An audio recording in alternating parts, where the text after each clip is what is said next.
नमस्कार दोस्तों, इतिहास की इस क्लास में आपका एक बार फिर से स्वागत है। अपना टॉपिक चल रहा है महाराणा कुंभा और उसी को आज कंटिन्यू करेंगे।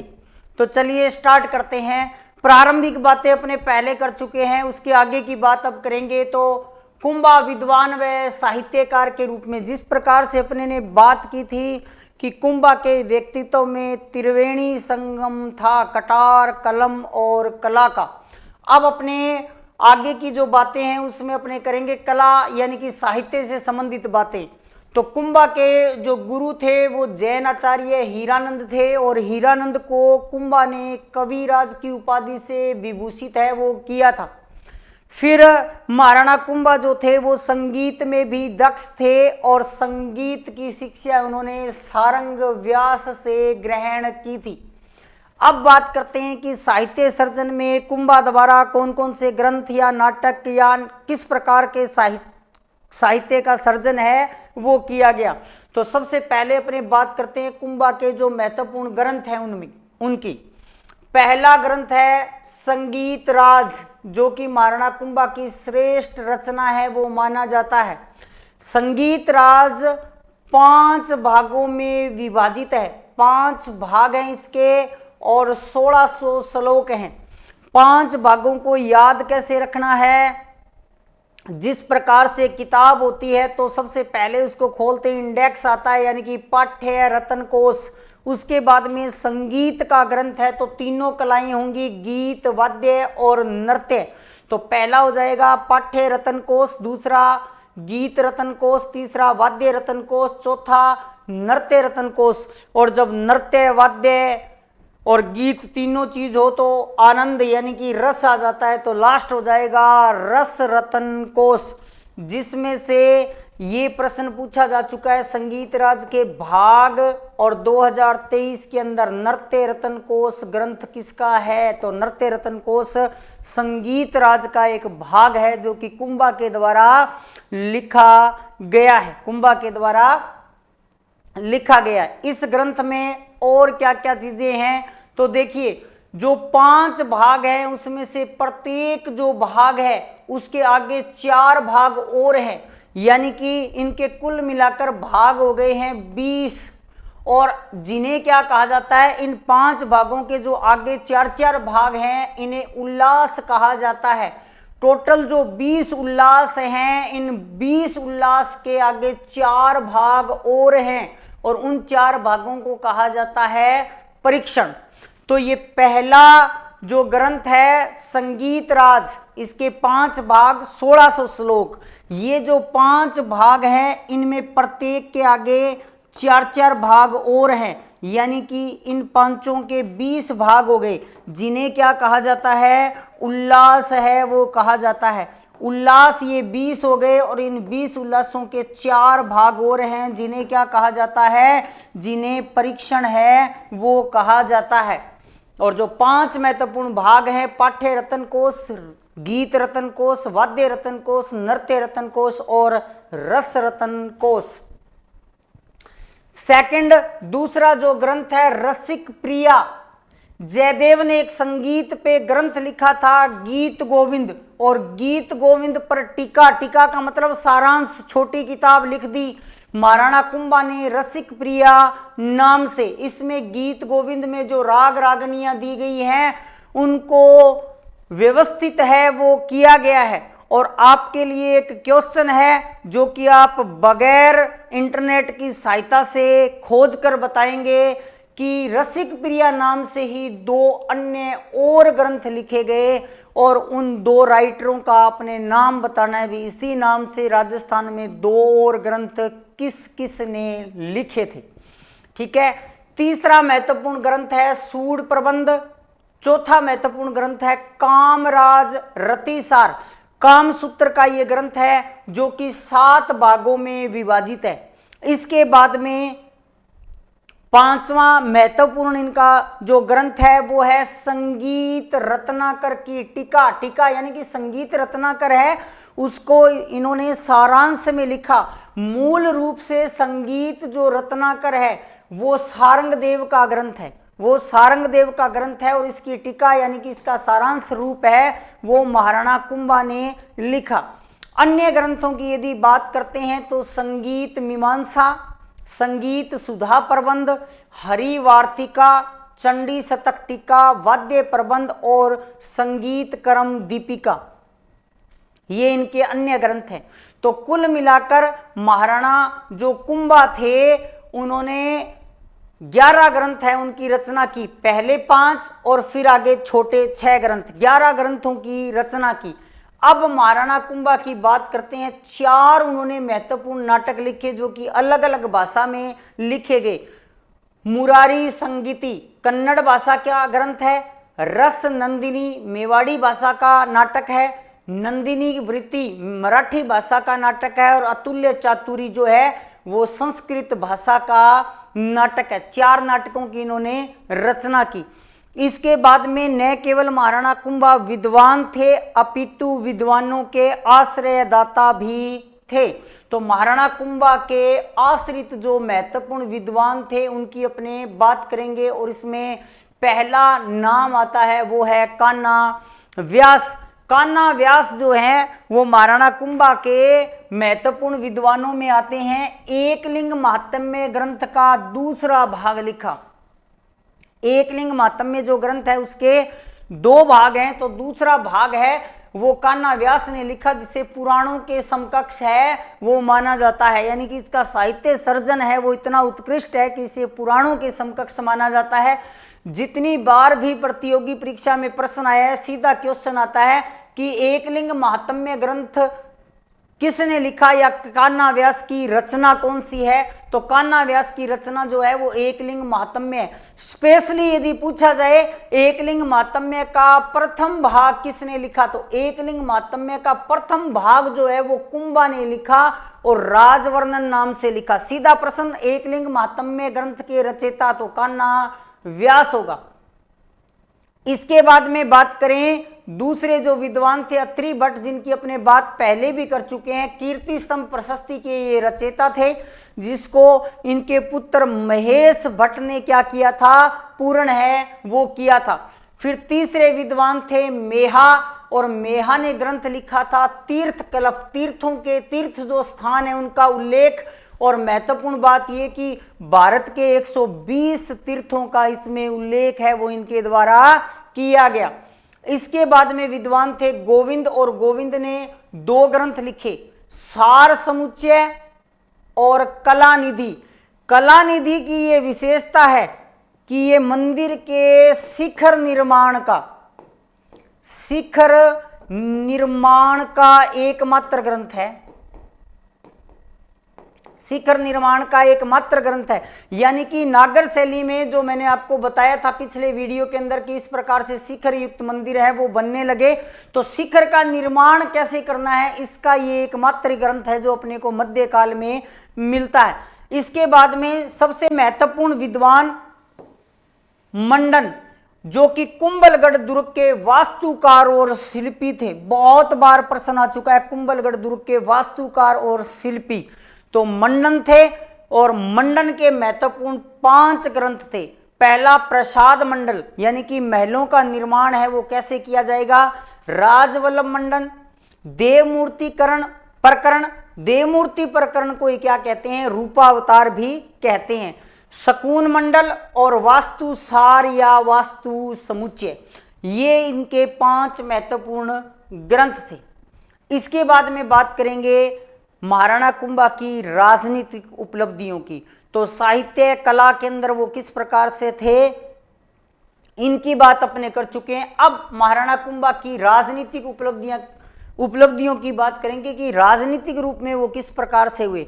तो सबसे पहले महाराणा कुंभा जो है वो बूंदी विजय करते हैं। 1436 में जहाजपुर नामक स्थान पे युद्ध होता है जिसमें वो बूंदी के शासक वेरीसाल को पराजित करते हैं और वेरीसाल महाराणा कुंभा की अधीनता स्वीकार कर लेते हैं। अगले ही वर्ष यानी कि 1437 में वो बूंदी के बाद में सिरोही की विजय करते हैं और वहां शेषमल को पराजित कर देते हैं। इस युद्ध में कुंभा की सेना का नेतृत्व टोडिया नरसिंह करते हैं। इसके अलावा कुंभा ने गांगरोन को जीता, वागड़ डूंगरपुर बांसवाड़ा को जीता और रणथंबोर को भी जीता। रणथंबोर विजय का उल्लेख है वो केवल और केवल फरिश्ता करते हैं अपने ग्रंथ तारीख ए फरिश्ता के अंदर, तारीख ए फरिश्ता के अंतर्गत। इसके बाद में सबसे इंपॉर्टेंट मेवाड़ मालवा संघर्ष, जो कि 1437 से लेकर 1467 तक चला। मेवाड़ और मालवा जो कि खेता सिंह के समय संघर्ष प्रारंभ हुआ था, कुंभा के समय वह संघर्ष है वो पुनः प्रारंभ है वो हो जाता है।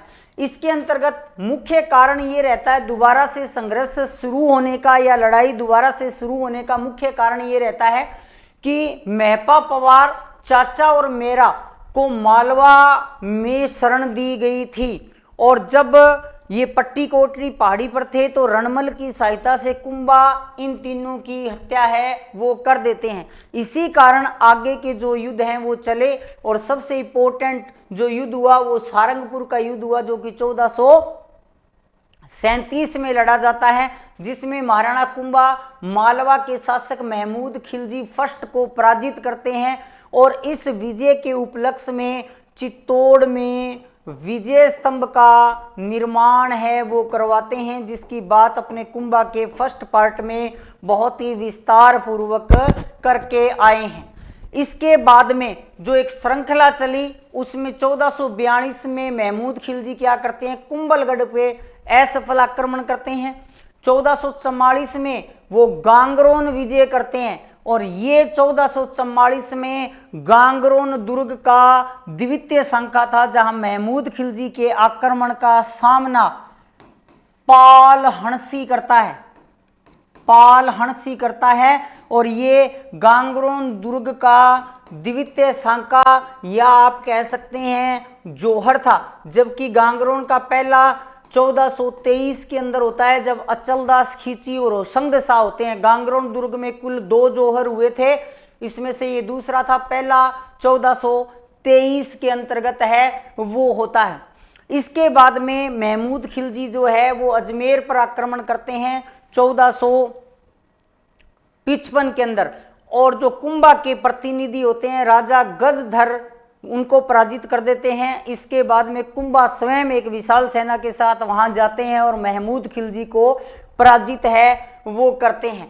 तो इन सभी युद्धों के अंदर महमूद खिलजी फर्स्ट को कुछ भी हासिल नहीं होता है। जब कुछ भी हासिल नहीं होता है तो महमूद खिलजी गुजरात के शासक के साथ एक संयुक्त मोर्चा बनाने की योजना बनाते हैं, और इसके अंतर्गत मालवा और गुजरात में चंपानेर की संधि है वो होती है, जो कि 1456 के अंदर होती है। इंपॉर्टेंट क्वेश्चन है, चंपानेर की संधि 1456 किस किस रियासतों के बीच में, मालवा और गुजरात के बीच में। मालवा के शासक महमूद खिलजी फर्स्ट, गुजरात के शासक कुतुबुद्दीन। इस संधि को करवाने वाला व्यक्ति जो था वो ताज खां था, जो कि मालवा के शासक महमूद खिलजी फर्स्ट का सेनापति था। महमूद खिलजी फर्स्ट के सेनापति ताज खां ने यह संधि करवाई। इस संधि में 2 महत्वपूर्ण शर्तों को रखा गया। पहली शर्त, यदि जीतेंगे अपने दोनों, कौन कौन, मालवा और गुजरात, तो मेवाड़ का दक्षिणी भाग है वो गुजरात को मिलेगा और शेष जो भाग है वो मालवा को मिलेगा। ये दोनों शर्तें रखी गई, प्लानिंग हो गई। प्लानिंग होने के बाद में इन दोनों ने यानी कि मालवा और गुजरात ने संयुक्त आक्रमण कर दिया महाराणा कुंभा के ऊपर। कब? 1457 के अंदर। तो चंपानेर की संधि है वो 1456 में होती है, इंपॉर्टेंट है, और जबकि युद्ध जो है वो 57 में होते हैं। 1 साल का इसमें डिफरेंस है वो रहेगा।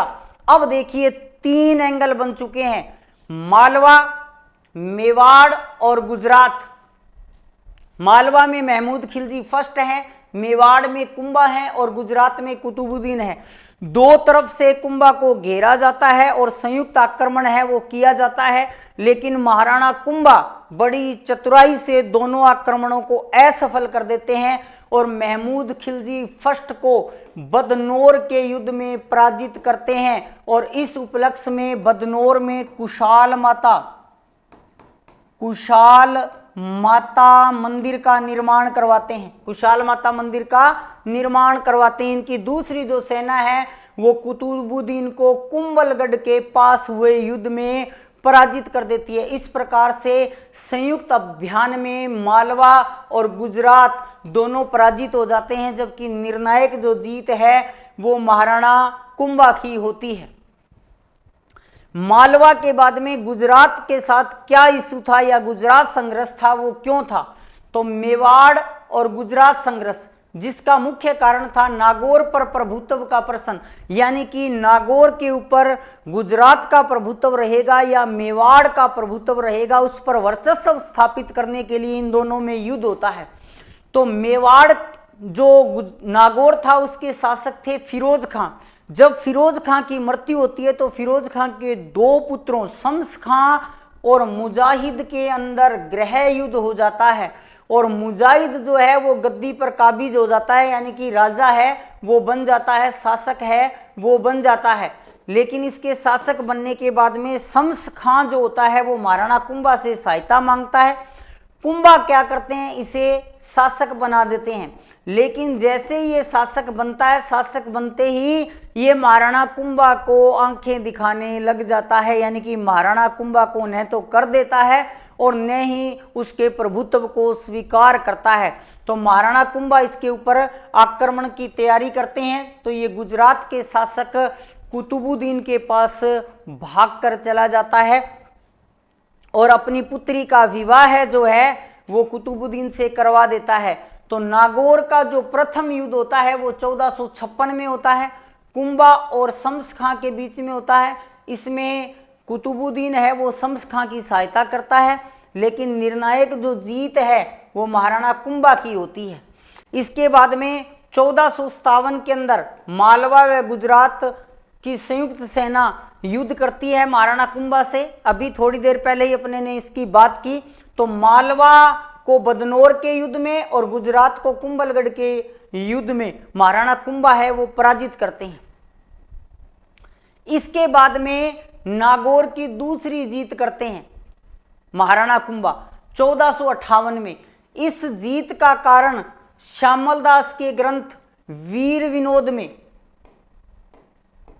श्यामल दास का ग्रंथ है, श्यामल दास के ग्रंथ वीर विनोद में यह बताया गया कि शम्स खां ने गायों को मारना यानी कि गोवध है वो शुरू कर दिया। तो महाराणा कुंभा 1458 में पुनः नागौर पर आक्रमण है वो कर देते हैं और विजय प्राप्त करते हैं। इसके बाद में कुतुबुद्दीन की मृत्यु हो जाती है 1458 में, और 1458 में उसकी मृत्यु के साथ ही चंपानेर की संधि है वो समाप्त हो जाती है। 1456 के अंदर चंपानेर की संधि होती है और समाप्त कब होती है? 1458 में चंपानेर की संधि है वो समाप्त होती है। इसके बाद में बात करें महाराणा कुंभा की हत्या। तो महाराणा कुंभा की हत्या 1468 के अंदर उनके पुत्र उदा या उदयकरण ने की, मामादेव कुंड के पास जो कि कटारगढ़ और कुंभलगढ़ में है। यदि चारों दुर्गों के नाम है तो आपने कुंभलगढ़ करना है, कुंभलगढ़ और कटारगढ़ दोनों हैं तो आपने कटारगढ़ है वो करना है। और जीवन के अंतिम समय में जो महाराणा कुंभा थे उनकी मानसिक स्थिति है वो भी खराब हो जाती है। अब देखिए उदा जो है वो महाराणा कुंभा की हत्या करते हैं और हत्या करके शासक है वो बन जाते हैं। इनके शासक बनने के समय महाराणा कुंभा के जो दूसरे पुत्र थे रायमल, वो अपने ससुराल ईडर में थे उस समय, ईडर में। तो ये 3 साल शासक रहते हैं उदा, और उदा 3 साल शासक रहते हैं। जब रायमल वहां ईडर से सहायता प्राप्त करके युद्ध के लिए आ रहा था तो उसी समय आसमानी बिजली गिरने से उदा या उदयकरण की भी मृत्यु है वो हो जाती है। उसके बाद में रायमल है वो 1472 से लेकर और 1509 तक शासक रहते हैं। रायमल का जो काल है वो शांति के लिए जाना जाता है, यानी कि इनके समय में कोई भी बड़ी घटना है वो घटित नहीं हुई। तो 2 पुत्र, एक उदा जो कि इनकी हत्या करता है, दूसरे रायमल जो कि आगे एक लंबे समय के लिए शासक हैं वो रहते हैं। एक महाराणा कुंभा की पुत्री थी जिन्हें रमाबाई के नाम से जाना जाता है। इनका साहित्यिक नाम यानी कि साहित्य के अंदर इनका नाम जो है वो वांगेश्वरी आता है। इसलिए क्योंकि ये संगीत की ज्ञाता थी, संगीत की ज्ञाता थी। इनका जो विवाह है वो मांडलिक चतुर्थ नामक व्यक्ति से होता है, जो कि गिरनार के यादव शासक थे। महमूद शाह बेगड़ा के प्रभाव से ये क्या करते हैं, इस्लाम है वो स्वीकार कर लेते हैं। जब ये इस्लाम स्वीकार कर लेते हैं तो रमाबाई जो है वो जावर उदयपुर में आकर रहने लग जाती हैं और वहां पर एक विष्णु मंदिर और रमा कुंड है उसका निर्माण भी करवाती हैं। तो साहित्य के रूप में रमाबाई को जाना जाता है। या रमाबाई का जब विवाह हुआ था तो इनकी विवाह की चमरी है वो चित्तौड़ दुर्ग में बनाई गई थी, जिसे सिंगार चमरी है वो कहते हैं, जो कि इनके विवाह की चमरी है। तो एक बहुत ही महान व्यक्तित्व महाराणा कुंभा है, जिसकी अपने ने बात है वो की, बहुत ही महत्वपूर्ण शासक। और इसके बाद में उदा और रायमल बने, और इसके बाद में फिर एक और बहुत महत्वपूर्ण शासक जिसकी अपने नेक्स्ट वीडियो में बात करेंगे, महाराणा संग्राम सिंह प्रथम या राणा सांगा। तो मिलते हैं नेक्स्ट वीडियो में।